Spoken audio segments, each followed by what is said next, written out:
There's an old saying, if it looks right, it generally is right.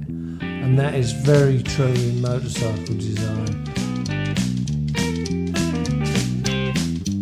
They came to us with the idea that they would like to build a traditional cafe racer.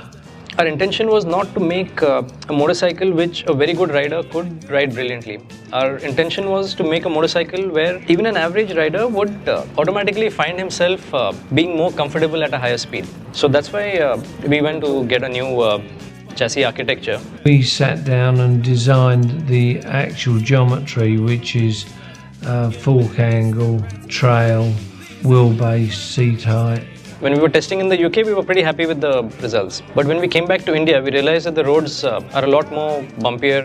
It needed that clip-on, head-down, racing position to look authentic and correct. But at the same time, the bike had to have enough suitable manoeuvrability within Indian traffic to be able to build what we call a rough, a tubular structure which resembles the finished article.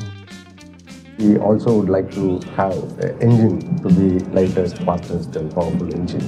The powertrain, the engine has to reflect that kind of a character. The whole concept of Continental GT here, it's all about the detailing. And the details provided on that vehicle, the type of fuel tank caps, the grooves on the tank where cap sits, type of detailings in the meter, looks like authentic Smiths, the type of tail lamps, type of seat, even the stitching in the seat, Rexins, Paoli suspensions being incorporated in it, like Brembo brakes. And by any means, all the technical specifications are being derived from the functional need, and then we adopted here.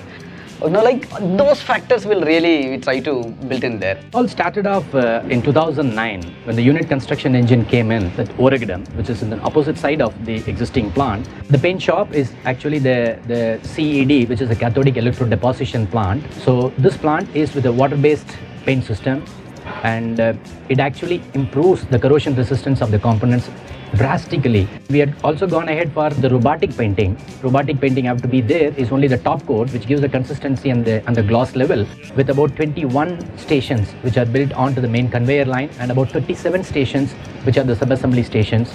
And this is built with the capacity in mind of takt time, we call it, that is at what period one vehicle can be delivered. At every 1 minute one vehicle can be delivered.